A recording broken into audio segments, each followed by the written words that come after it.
हे परमात्मा प्रणत क्लेश नाशाय गोविंदाय नमो भगवते तस्मै कृष्णाय अद्भुत कर्मणे रूप नाम विभेदे जगत क्रीडति।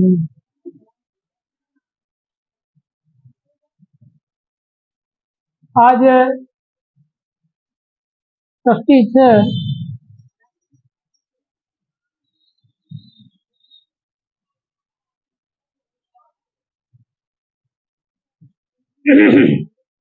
એમાં બે પ્રકાર છે, રૂપ છે અને જ્ઞાન છે। રૂપ છે એ આપણે આ જે જગત છે એ પણ રૂપમાં જ આવે, કેમ કે ભગવાનમાંથી જ ઉત્પન્ન થયેલી શક્તિ છે એટલે એના કાર્ય તરીકે પણ ઈ છે ને કારણ તરીકે પણ ઈ છે। લોકમાં બહુ ઓછી વસ્તુ એવી હોય, બહુ ઓછી નહીં, આમ તો એકેય વસ્તુ એવી ના હોય કે જેમાં કાર્ય અને કારણ બે એક હોય। આપણે બ્રહ્મવાદમાં આપણે એવું માનીએ છીએ કે બ્રહ્મ છે એ નિમિત્ત ને ઉપાદાન કારણ બંને છે। નિમિત્ત કારણ એટલે શું કે જેના વડે જેનો ઉપયોગ કરીને આ જગતની રચના થઈ હોય એને નિમિત્ત કારણ કહેવાય, અને ઉપાદાન કારણ એટલે કે જેમાં એ ઓતપ્રોત હોય, જેમાં એ વ્યાપ્ત હોય। એને શાસ્ત્ર છે એ બે ઉદાહરણથી સમજાવે છે। એક એને આપણે ઘટ ને મૃતિકા ન્યાય કહે કે જેમ ઘડો છે, ઘડો તમે બનાવ્યો તો એ માટીથી બનાવ્યો તો માટી છે એનું ઉપાદાન કારણ પણ છે અને એનું નિમિત્ત કારણ છે એ કુંભાર છે કે જેને જેના ઉપયોગથી બન્યું એમ। એવી રીતના તંતુપટ ન્યાય છે। તંતુપટ ન્યાય એટલે શું કે જેમ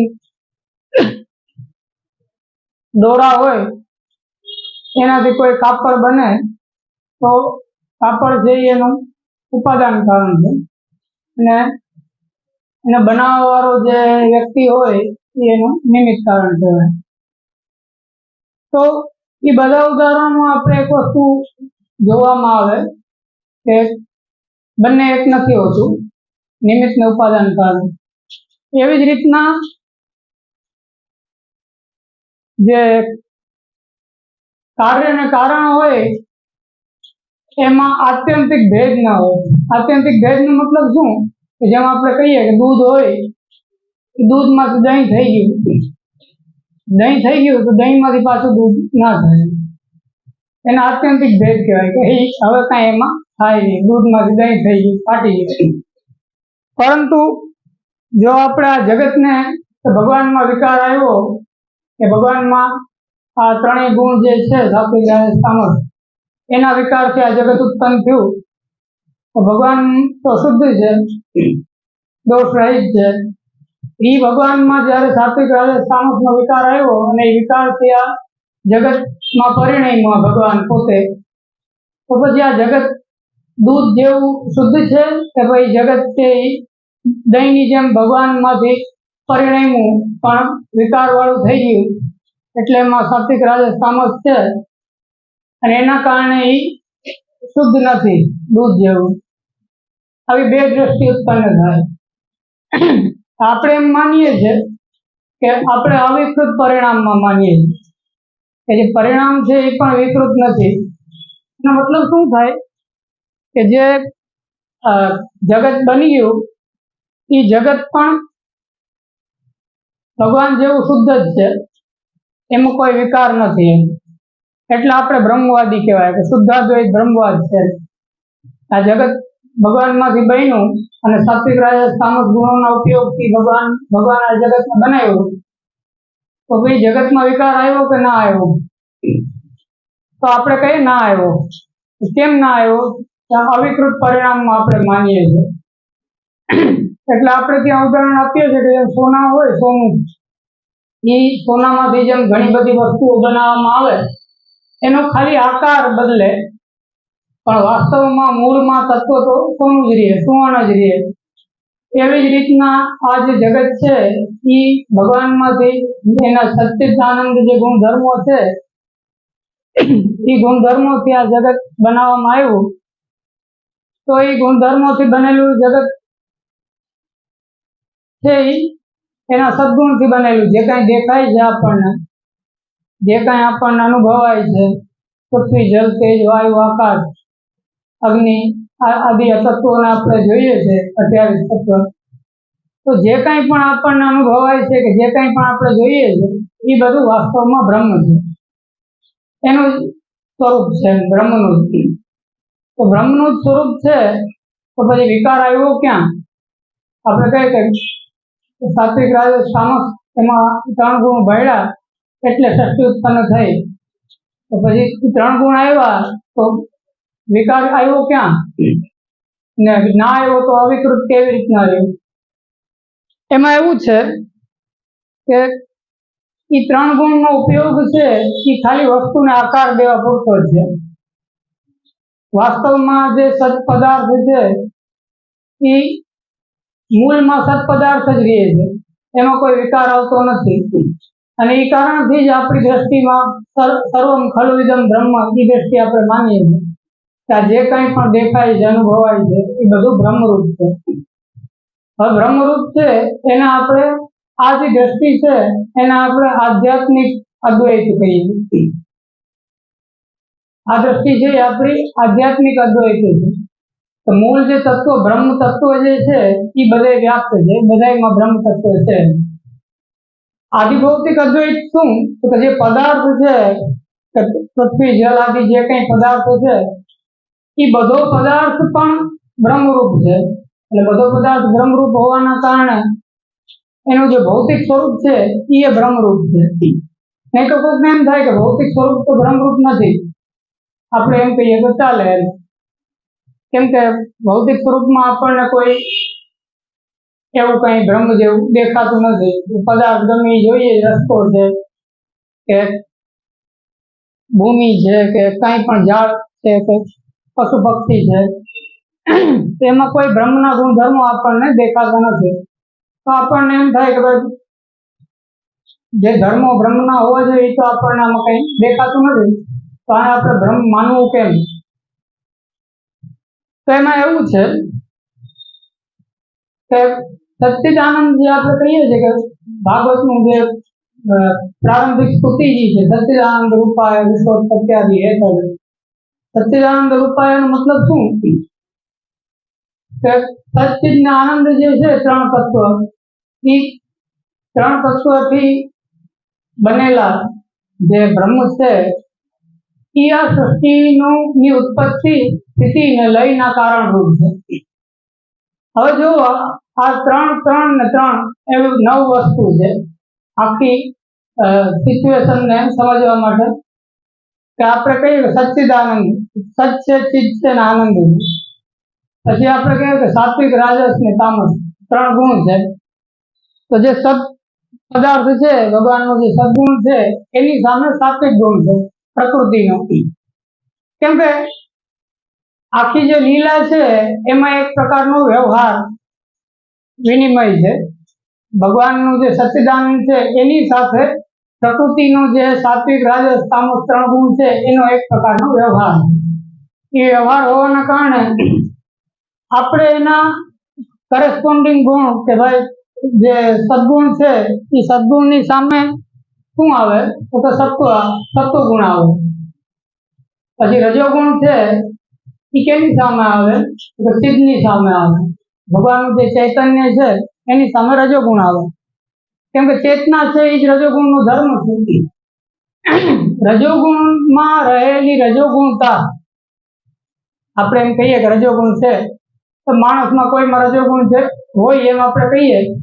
એ ક્યારે કહીએ કે બહુ અતિશય એનામાં એક્ટિવિટી હોય, કોઈ વધારે પડતો એક્ટિવ હોય કે કાંઈ કામ કર્યા વગર રહી જ ના શકે, કાંઈ કર્યા વગર રહી ના શકે, ઉત્પાદ એની અંદર હોય તો આપણે એમ કહીએ એનો રજોગુણ વધી ગયો.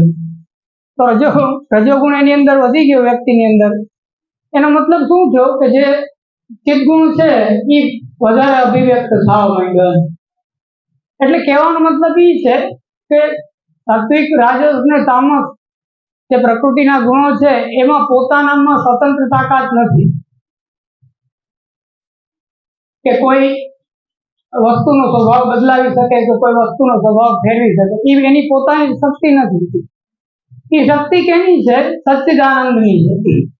એ સચ્ચિદાનંદની શક્તિ હોવાના કારણે જ્યારે એ રજોગુણ ચિદ અંશના સાથે ઇન્ટરેક્ટ કરે, ચિદ અંશની સાથે એ સંવાદ કરે કે વ્યવહાર કરે, ત્યારે એ રજોગુણ પ્રગટ થાય. એમને પ્રગટ ન થાય.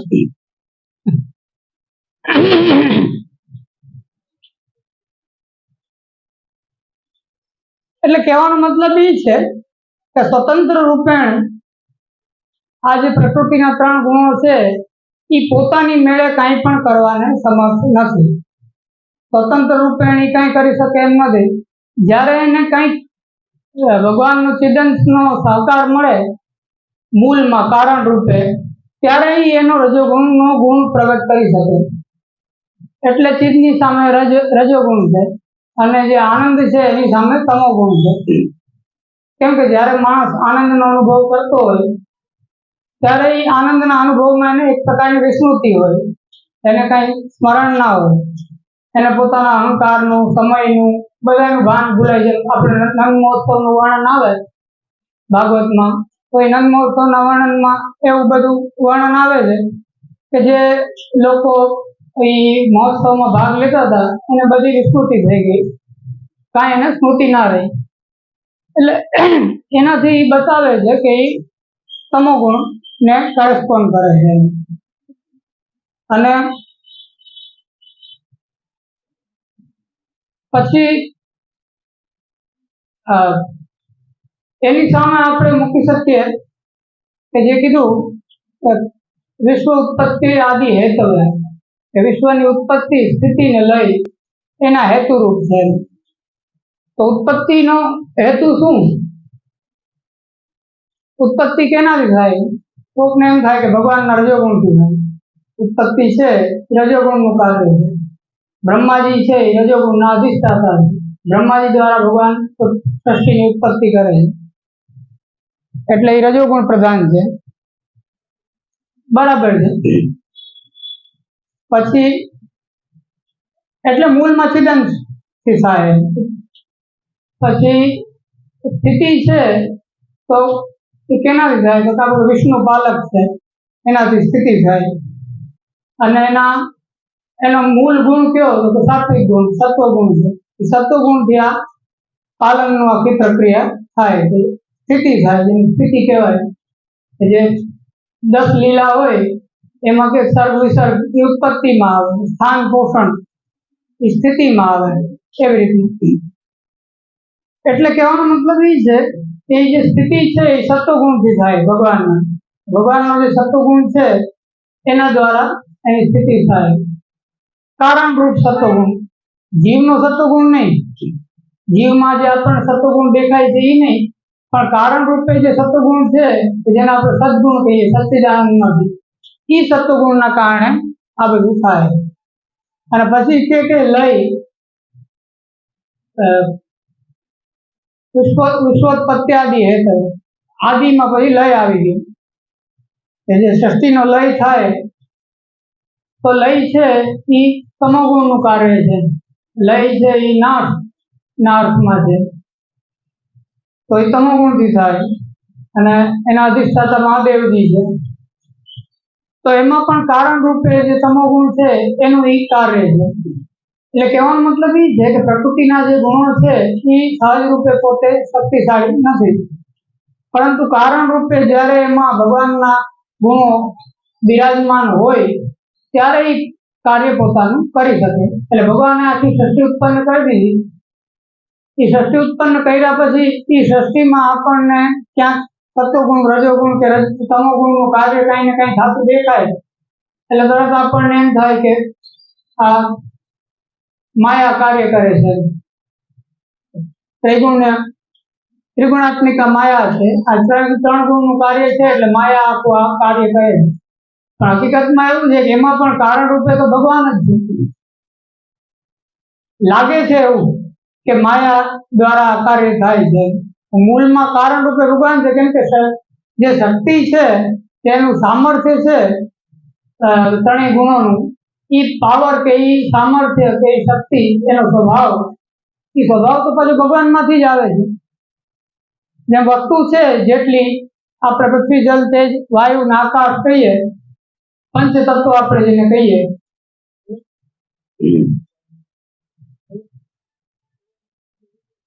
તો પૃથ્વી જલ તેજ વાયુ આકાશ છે એ પંચ તત્વ છે. એની સામે પંચ તન્માત્રા છે. એ પંચ તન્માત્રા કઈ? આપણે જેને કહીએ કે શબ્દ સ્પર્શ રૂપ રસ ને ગંધ. હવે શબ્દ સ્પર્શ રૂપ રસ ને ગંધ છે એ કોઈ ને કોઈ પંચ તત્વોમાંથી કોઈ ને કોઈ એક તત્વ હારે એ કનેક્ટેડ છે. તો એનાથી આપણને શું સમજવા મળે કે ઈ તન્માત્રા જે છે અને એ તન્માત્રા ઉપર આધારિત તન્માત્રાનો ઉપયોગ કરીને જે આ સૃષ્ટિનો અનુભવ કરવા વાળી આપણી ઇન્દ્રિયો છે, એ બધી ઇન્દ્રિયો કેનો અનુભવ કરે છે? શબ્દ સ્પર્શ રૂપ રસ ને ગંધ. આપણી ઇન્દ્રિયો જે બધી છે એ આ જગતમાં અનુભવ કેનો કરે છે? શબ્દ સ્પર્શ રૂપ રસ ને ગંધ. આ પાંચ વસ્તુનો અનુભવ કરે છે. હવે એ પાંચ વસ્તુનો અનુભવ કરવા માટે એને કઈ પાંચ વસ્તુની જરૂર પડે? તો કે પૃથ્વી જલ તેજ વાયુ આકાશ. એ પૃથ્વી જલ તેજ વાયુ આકાશ છે તો એ તન્માત્રા એનો અનુભવ કરે છે, અને તો આપણી ઇન્દ્રિયો એનો અનુભવ કરે છે.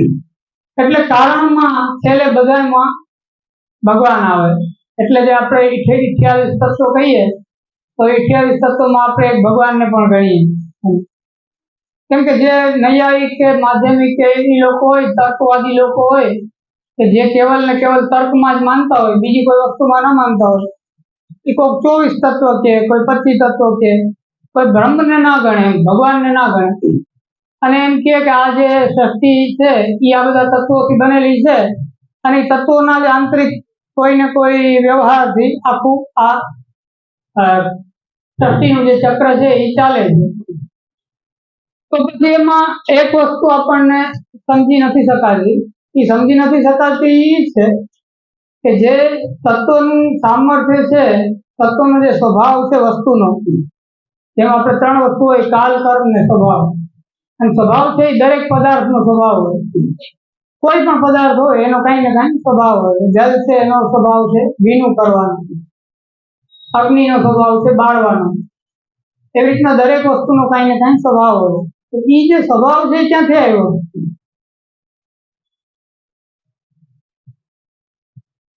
એનું કોઈ જવાબ નથી. કહેવાનો મતલબ એ છે કે જ્યારે આપણે ન્યાયવાદી કે તર્કવાદી દ્રષ્ટિથી આપણે બધી વસ્તુને મૂલવી દઈએ કે સમજી લઈએ, ત્યારે આપણે એ પ્રશ્નનો જવાબ નથી મેળવી શકતા કે આ વસ્તુનો આ સ્વભાવ છે. એમ તમે કહો છો કે આ જેમ વિજ્ઞાન, અત્યારે આધુનિક વિજ્ઞાન છે, એ આધુનિક વિજ્ઞાન એમ કહે છે કે હાઇડ્રોજન છે, ઓક્સિજન છે, આ બધી વસ્તુનો સ્વભાવ, આ એલિમેન્ટ છે ને આ એના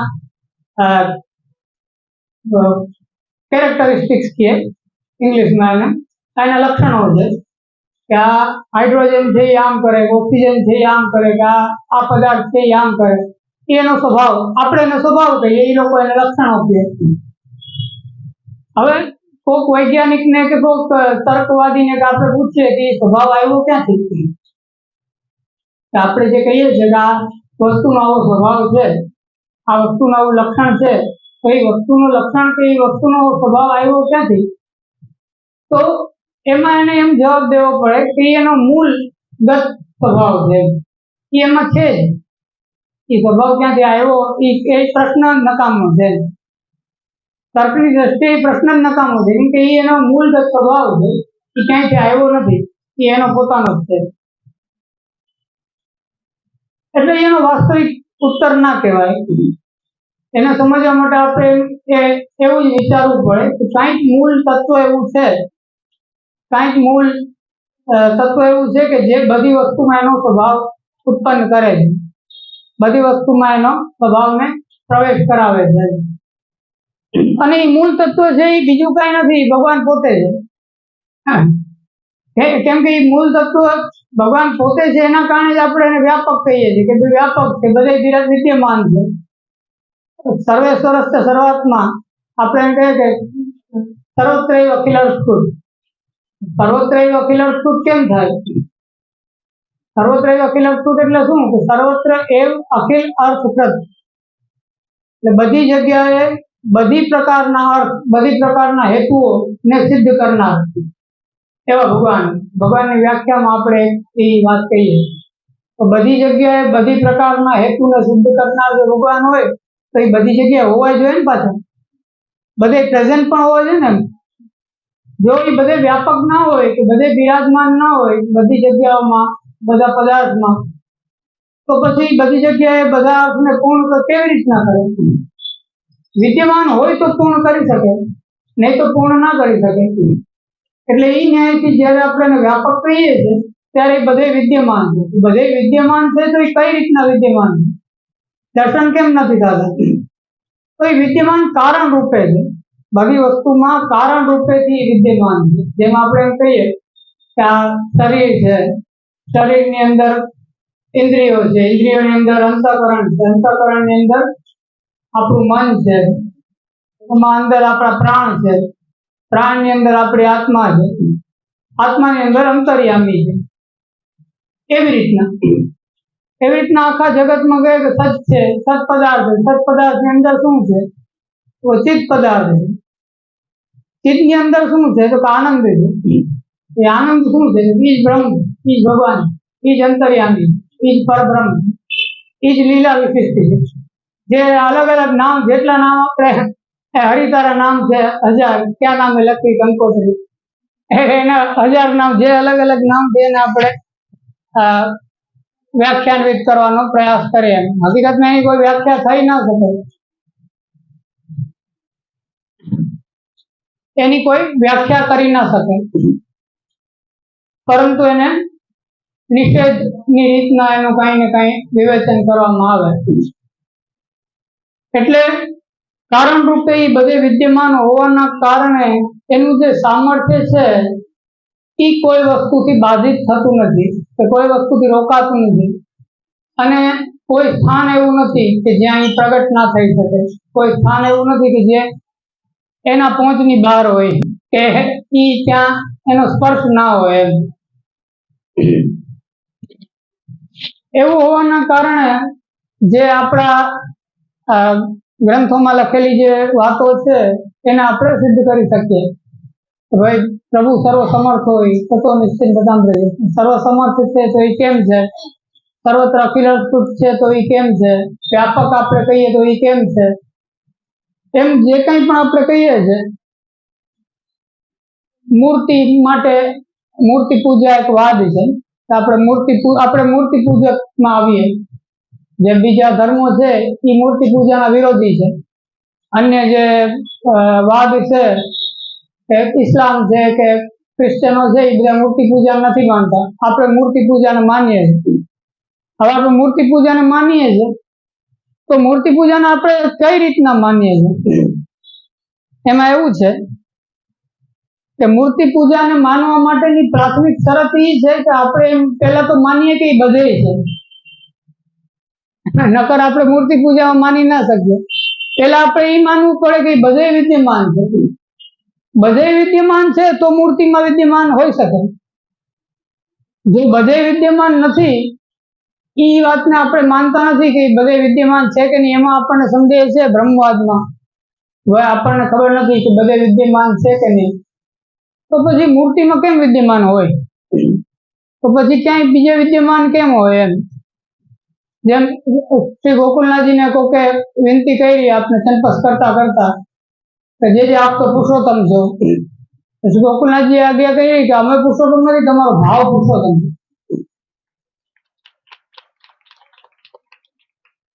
બહુ સુંદર આજ્ઞા કરી આપે કે જે પદાર્થ છે, કોઈ દુકાનમાં રહેલું સ્વરૂપ છે એ પુરુષોત્તમ નથી, પણ જે મહાપ્રભુ પધારતા હતા અને પાછળ પાછળ બધા સ્વરૂપ હાલવા માંડ્યા, કેમ કે એ પુષ્ટ થઈ ગયા, બધા પુષ્ટાવાઈ ગયા, બધા એની ભેગા ભેગા આપની સાથે સાથે ચાલવા માંડ્યા, તો એ બધા પુષ્ટિ થઈ ગયા.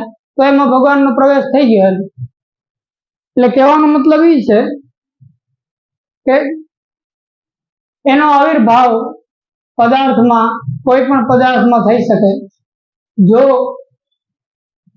એની પ્રાથમિક શરત એ છે કે આપણે પેલા એ માનવું પડે કે એ કોઈ પણ પદાર્થમાં આવી શકે, કોઈ સ્વરૂપમાં આવી શકે. એટલે કીધું કે સાકાર બ્રહ્મવાદે છે. આચાર્યનું નામ કીધું કે સાકાર બ્રહ્મવાદમાં આપનો મત છે, કે સાકાર બ્રહ્મવાદમાં બિલીવ આપણે કરીએ છીએ.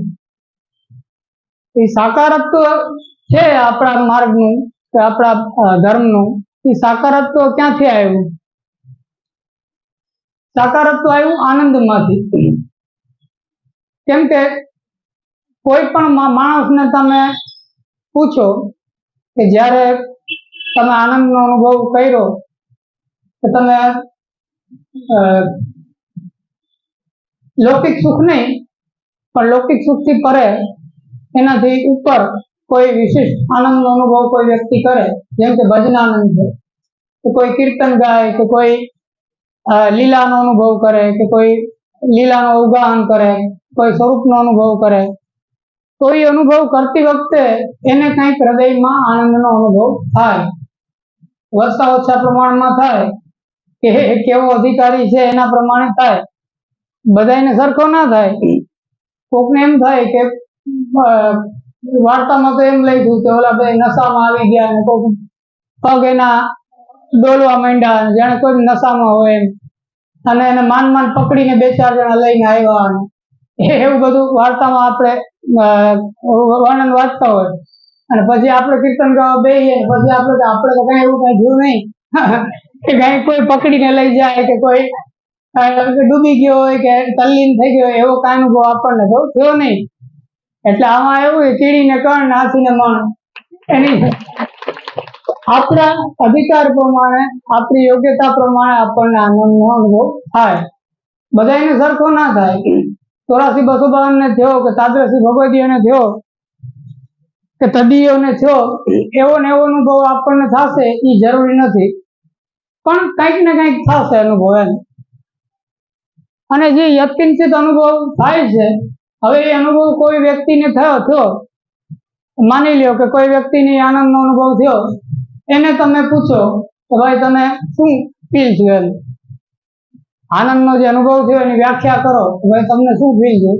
પહેલા તો એમ કે એનું કઈ વર્ણન થઈ ના શકે, એને કોઈ શબ્દોમાં કોઈ વ્યક્ત ના કરી શકે.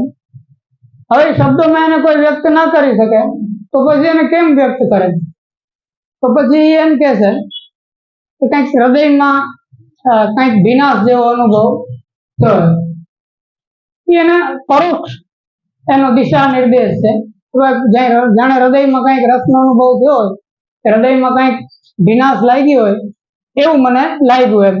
એવું કોઈ ભગવદીઓના ચરિત્રોમાં કે કોઈ ગ્રંથોમાં કે આપણને જોવામાં આવતું હોય, કે કોઈને ભગવાનના આનંદનો અનુભવ થયો, ખાલી ભગવદીઓના ચરિત્રોમાં જ નહીં, પણ જ્યાં ક્યાંય પણ આ જે ભજન આનંદ છે કે ભગવાનનો આનંદ છે એના અનુભવનું વર્ણન આવતું હોય, એ અનુભવનું વર્ણનમાં એવું આવે કે એને હૃદયમાં કંઈક વિશિષ્ટ આનંદનો અનુભવ થયો.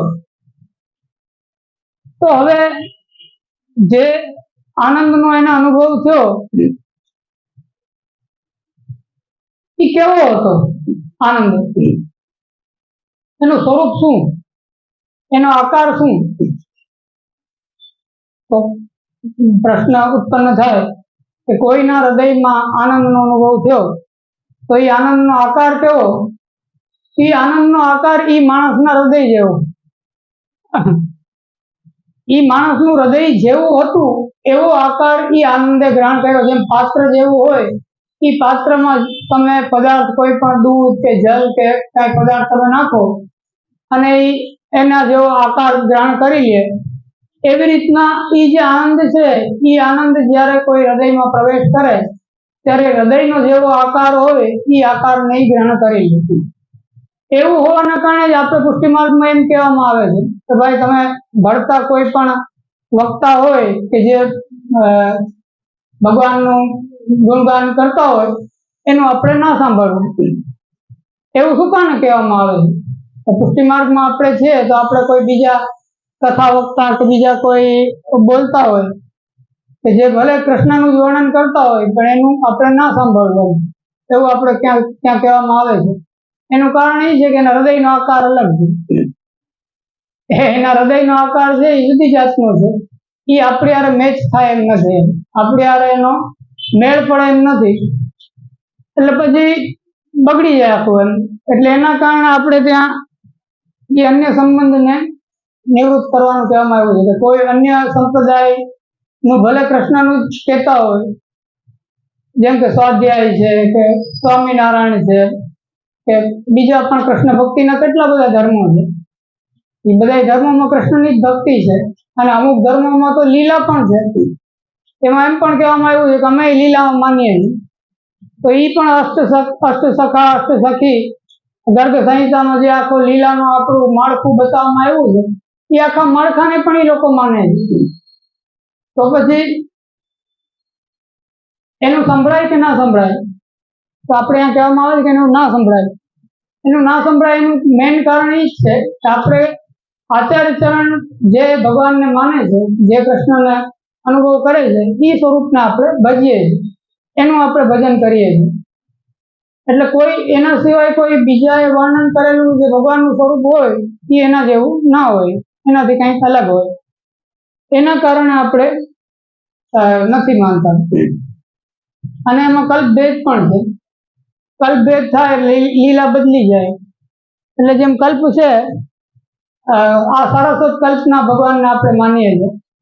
અને બીજા જે સંપ્રદાય છે એ બીજા સંપ્રદાય છે એ કોઈ બ્રહ્મ કલ્પ, કોઈ પદ્મ કલ્પ, કોઈ અલગ અલગ કલ્પના, અથવા કોઈક એવા સંપ્રદાય છે કે જે બધાય કલ્પના ભગવાનને માને છે.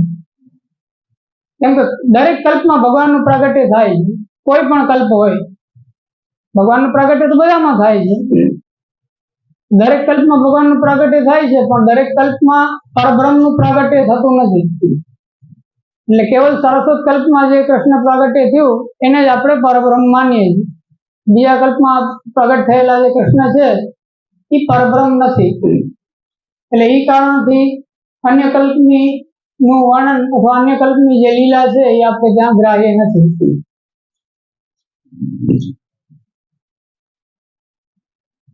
એવું હોવાના કારણે કેવલ આચાર્યચરણ દ્વારા પ્રકટિત જે માર્ગનું સ્વરૂપ છે, જે ભગવાનનું સ્વરૂપ છે એ આપણને ગ્રાહ્ય છે. તો એ સ્વરૂપ કેવું? તો આપણે કીધું કે સર્વત્ર ત્રિવિધ ભેદ વિવર્જિતાત્મા. આપની અંદર એટલે ભગવાનની અંદર કોઈ પણ પ્રકારનો ત્રિવિધ ભેદ નથી. ત્રિવિધ ભેદ એટલે શું? તો સાત્વિક, રાજસ, તામસ. ભગવાન છે એમાં કઈ સાત્વિક, રાજસ, તામસ નથી. એમ કે ભગવાન સાત્વિક થઈ ગયા, કે ભગવાન રાજસ થઈ ગયા, કે ભગવાન તામસ થઈ ગયા, એવું નથી. આપણે લીલા સાત્વિક, રાજસ, તામસ છે, ભક્ત સાત્વિક, રાજસ, તામસ છે, અને એના હારે જયારે ભગવાન લીલા કરે છે ત્યારે ભગવાનના સ્વરૂપને આપણે એ સમય પૂરતું સાત્વિક, રાજસ, તામસ માનવું હોય તો માની શકીએ, પણ ભગવાન સાત્વિક, રાજસ, તામસ થતા નથી. એ અલૌકિક છે. એટલે એ કારણથી એમાં ત્રિવિધ ભેદ નથી. અને બીજું એમનું સ્વરૂપ લક્ષણ એ બતાવ્યું કે આનંદ માત્ર કરપાદ મુખો ધરાવે, તો કેવલ આનંદાત્મક છે. તો આનંદાત્મક છે તો આકાર છે એનો, જયારે આપણે એને કહીએ કે આનંદાત્મક છે તો ઓટોમેટિકલી સાકાર છે. સમજમાં આવ્યું? એનું કારણ છે કે જયારે આપણે એમ કહીએ કે શાંત બ્રહ્મ છે, હવે કઈ પરમ શાંતિ છે બ્રહ્મમાં, એમાં કોઈ દુઃખ નથી, સર્વત્ર એમાં દુઃખ રહિતતા છે, એમાં કોઈ પણ પ્રકારનું દુઃખ થતું નથી. તો એ મોક્ષનું વર્ણન આવે ને આ એવું બધું લખેલું હોય કે પરમ શાંતિની પ્રાપ્તિ થાય, પરમ નિર્વાણની પ્રાપ્તિ થાય, દુઃખની નિવૃત્તિની પ્રાપ્તિ થાય. ત્યાં ક્યાંય એમ ના આવે કે પરમ આનંદની પ્રાપ્તિ થાય. એટલે એનાથી આપણને સમજમાં આવે છે કે એ જે ગતિ છે એ આત્યંતિક દુઃખની નિવૃત્તિ માટે છે, પણ પરમાનંદની પ્રાપ્તિ એનાથી થતી નથી. તો જ્યારે આપણે એમ કહીએ કે ભગવાનનું સ્વરૂપ છે એ આનંદાત્મક છે, તો એનો મતલબ એમ છે કે સાકાર છે, એ આપણે માનવું જ પડે, નહીં તો આનંદાત્મક નથી. બેમાંથી એક આપણે વાતને ગ્રહણ કરવી પડે. કાં તો આપણે એમ માનવું પડે કે એ આનંદાત્મક નથી, અને કાં તો આપણે એમ માનવું પડે કે એ સાકાર નથી. બે તમે ડિનાય ના કરી શકો એમ. એટલે એ કારણથી આપણે જ્યારે બ્રહ્મના સ્વરૂપને આનંદાત્મક કહીએ છીએ કે ભગવાન જે આનંદાત્મક છે, ત્યારે આપણે એને ઓટોમેટિક સાકાર માનીએ છીએ. કેમ કે આનંદ છે એ કંઈક એવો પદાર્થ છે કે જેનો માણસ હૃદયમાં અનુભવ કરી શકે. આનંદ છે એ એવી વસ્તુ છે કે જેનો અનુભવ હૃદયમાં માણસ કરીને એને ફીલ કરી શકે, એને અનુભવ કરી શકે, એને સ્પર્શ કરી શકે. મુખ્ય વસ્તુ એ છે. લોકો કેમ કે શાંતિનો સ્પર્શ કર્યો, શાંતિનો સ્પર્શ ના થાય. આપણે એમ કહી શકીએ કે શાંતિનો આપણે સ્પર્શ કર્યો, કેમ કે શાંતિને તમે સ્પર્શ ના કરી શકો. શાંતિ છે એ અવાજનો અભાવ છે, શાંતિ કોઈ વસ્તુ જ નથી, શાંતિ કોઈ પદાર્થ જ નથી. એમ આપણે એમ કઈ બહુ શાંતિ છે, એનો મતલબ શું? એનો મતલબ એ કઈ અવાજ નથી. અવાજ પદાર્થ છે, શાંતિ કોઈ પદાર્થ જ નથી. એટલે જયારે આપણે એમ કહીએ કે કોઈને પરમ શાંતિની પ્રાપ્તિ થાય, કે નિર્વાણની પ્રાપ્તિ થાય, કે પરમ ગતિ થઈ, કે એને મોક્ષ મળી ગયો, ત્યારે એને કોઈ પદાર્થ મળતો નથી. બધો પદાર્થ વયો જાય. હા, બધો પદાર્થ વયો જાય છે, એનું નામ મોક્ષ છે. કે બધો હવે પદાર્થ કઈ રહ્યો જ નહીં, કઈ અવાજ કઈ રહ્યો નહીં, કઈ દુઃખ કઈ રહ્યું નહીં, કોઈ વસ્તુ કઈ રહી નહીં, ઈ મોક્ષ છે, ઈ શાંતિ છે. એટલે કહેવાનું તાત્પર્ય એ છે કે જે પદાર્થ છે એ આનંદને આપણે પદાર્થ કહી શકીએ, શાંતિને આપણે પદાર્થ ના કહી શકીએ. આનંદ છે એ કંઈક પદાર્થ છે, કેમ કે રસાત્મક છે. રસાત્મક છે એટલે જેમ કોઈ રસાત્મક વસ્તુ હોય તો એને આપણે કોઈ પાત્રમાં ભરી શકીએ. જેમ જલ છે, કે દૂધ છે, કે ઘી છે, કે તેલ છે, એવી રસાત્મક વસ્તુ હોય એને આપણે કોઈ પાત્રમાં ભરી શકીએ. પણ આપણે શાંતિને કોઈ પાત્રમાં ના ભરી શકીએ. શાંતિ તો બધે છે જ, જ્યાં અવાજ નથી ત્યાં શાંતિ છે. એને કોઈ પાત્રમાં તમે ના ભરી શકો. એટલે જ્યારે તમે ભગવાનને આનંદાત્મક માનીએ છીએ આપણે કે ભગવાન આનંદાત્મક છે, એની સાથે સાથે આપણે એ માનવું પડે કે ભગવાન સાકાર છે. અને જ્યારે આપણે એમ માનીએ છીએ કે ભગવાન સાકાર છે, ત્યારે આપણે એ માનવું પડે કે ભગવાન બધે વિદ્યમાન છે, વ્યાપક છે. કેમ કે આપણે બ્રહ્મવાદી છીએ. જ્યારે આપણે એમ માનીએ કે બધે વિદ્યમાન છે, ત્યારે પછી આપણને એ માનવામાં શું વાંધો હોય કે કોઈ સ્વરૂપમાં વિદ્યમાન છે, કોઈ વિગ્રહમાં પણ વિદ્યમાન છે, એમાં આપણને કઈ વાંધો ના હોય. એટલે એવી રીતના આપણે એને માની શકીએ. તો પછી કોઈકને એવી આપત્તિ થાય કે ભાઈ બ્રહ્મવાદની દ્રષ્ટિએ આપણે એમ માનીએ કે કોઈ વિગ્રહમાં ભગવાન વિદ્યમાન છે, એને આપણે આરામથી માની લીધું, તો પછી એને પણ આપણે આરામથી માની શકીએ કે કોઈક માણસમાં પણ ભગવાન છે, કોઈ મનુષ્યમાં પણ ભગવાન છે. તો પછી વ્યક્તિ પૂજા થવા માંડે, પછી વ્યક્તિ પૂજાના લીધે ઉત્પન્ન થતા દૂષણ બધા આવવા માંડે.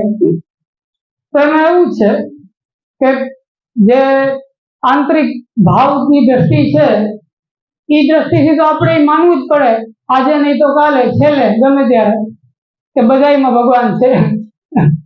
અત્યારે આપણે ના માનતા હોય, કેમ કે આપણી તર્કની દ્રષ્ટિ હોય, દોષ દ્રષ્ટિ હોય, આપણને ઘણું બધું વિચાર આવતા હોય અને બધું દેખાતું હોય, એટલે આપણે ના માનીએ. પરંતુ વાસ્તવમાં ભક્તિની ફલિત અવસ્થામાં કે જ્ઞાનની ફલિત અવસ્થામાં, કોઈ પણ ફલિત અવસ્થામાં છેલ્લે માણસને માનવું પડે કે ભગવાન બધે વિદ્યમાન છે, મનુષ્યમાં પણ વિદ્યમાન છે. એટલે તો આપણે ત્યાં જે સંકલ્પ કરવામાં આવે એના કોઈ કર્મ હોય, કર્મ પૂરું થાય ત્યારે આપણે ત્યાં એમ કહેવામાં આવે પુષ્ટિ માર્ગમાં કે સકલાંતરાત્મા શ્રી હરિ પ્રસન્નોસ્તુ, કે આજે હું કર્મ કર્યું એનાથી બધાયના અંતર આત્મામાં બિરાજમાન જે હરિ છે એ પ્રસન્ન થાય. એનો ઇનડાયરેક્ટ મતલબ એ થાય કે કોઈ નડતા હોય તો એ નડે નહીં. બધાયના અંતરાત્મા પ્રસન્ન થઈ જાય એટલે કઈ માથાકૂટ રહે જ નહીં. ભાઈ કોઈ નડતર ના રહ્યું, કોઈ अपनी सबसे दोस्ती नहीं किसी से बैर, એટલે કોઈના હારે કઈ આપણે ઓલું દ્વેષ ના રહ્યો એમ. એટલે કે સકલાંતરાત્મા હરિ પ્રસન્ન છે. બધાયના અંતરાત્મામાં બિરાજમાન જે ભગવાન છે એ આનાથી પ્રસન્ન થાય અને આ કાર્યને સિદ્ધ કરે. એટલે કહેવાનો મતલબ એ છે કે ફલિત અવસ્થામાં જ્યારે કોઈ ભક્તિ, કર્મ કે જ્ઞાન કઈ પણ હોય એને ફલિત કરવા માટે છેલ્લે પાછું આપણે એ વસ્તુને પણ કબૂલ કરવું પડે કે બધે છે એમ. નહીં તો ના થાય. બધામાં જેમ તમે વિગ્રહમાં તમને ભાવ થઈ ગયો કે વિગ્રહમાં ભગવાન છે, પણ બધામાં છે એ ના થયો, અથવા બધામાં છે એ થઈ ગયો અને વિગ્રહમાં છે એ ના થયો, બેયમાં માથાકૂટ છે, બેયમાં અંગ ભંગ છે એમ, કંઈક ને કંઈક સમસ્યા છે. એટલે છેલ્લે ફલિત અવસ્થામાં એ થવું જોઈએ કે બધાયમાં એ છે, સ્વરૂપમાં એ છે, મારામાં એ છે, એ થવું જોઈએ એમ. મને કઈ એમ થતા એમ તો મને અહંકાર આવી જાય કે મારામાં ભગવાન છે, મારામાં ભગવાન છે તો મને અહંકાર આવી જાય કે મારામાં ભગવાન વિદ્યમાન છે. પણ એ એના માટે નથી, અહંકાર માટે નથી. મારામાં ભગવાન વિદ્યમાન એના માટે છે કે આપણે આપણો પણ દોષ ના દેખાય એના માટે. કેમ કે જે ગ્લાની છે એ અહંકારનું શીર્ષાસન છે. ગ્લાની છે એ આપણા અહંકારનું શીર્ષાસન છે.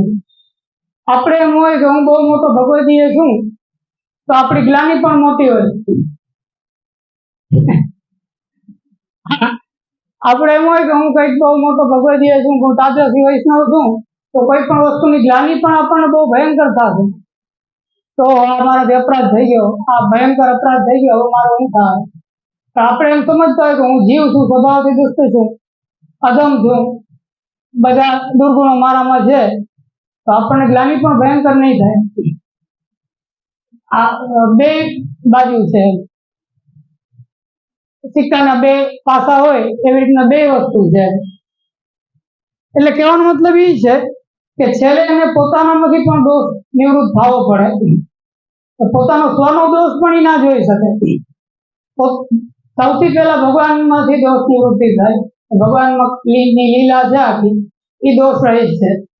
ભગવાને જે આ 10 લીલા કરી કે ભગવાને જે 67 કલ્પીય લીલા કરી, આ બધી લીલા દોષ રહિત છે. આમાં કઈ કોઈ પણ પ્રકારનો દોષ રહેલો નથી. અને ભગવાનની લીલામાં કોઈ પણ પ્રકારનો દોષ રહેલો નથી. તો આ જગત છે, સૃષ્ટિ છે, એ ભગવાનની એક લીલા છે. સૃષ્ટિમાં કઈ દોષ રહેલો નથી. તો સૃષ્ટિમાં કઈ દોષ રહેલો નથી. તો એ સૃષ્ટિમાં જન્મેલા જે મનુષ્યો છે એ પણ ભગવાને પ્રગટ કર્યા છે, એમાંય કઈ દોષ નથી. અને એ ભગવાને બધા મનુષ્યોને પ્રગટ કર્યા, મને એમાં કઈ બાકી નથી રાખ્યું, મને એમાં જ ભેગો પ્રગટ કર્યો. એટલે જેમ આખા જગતમાં કઈ દોષ નથી એમ મારામાં કઈ દોષ નથી. હું પણ સ્વરૂપથી દુષ્ટ નથી, સ્વભાવથી દુષ્ટ છું. એટલે કે સ્વભાવ તો દુષ્ટ છે, જીવ છે સ્વભાવથી દુષ્ટ છે, સ્વરૂપથી દુષ્ટ નથી. સ્વરૂપથી દુષ્ટ નથી, સ્વરૂપથી તો બ્રહ્મ છે. પણ સ્વભાવનો મતલબ શું કે જ્યાં સુધી આપણી અંદર જીવ ભાવ છે કે ભાઈ હું, મારું નામ જેમ વિશાલ બાવા છે તો હું વિશાલ બાવા છું, હું આ ફલાણો વ્યક્તિ છું, જ્યાં સુધી લેબલ છે ત્યાં સુધી દુષ્ટ છે.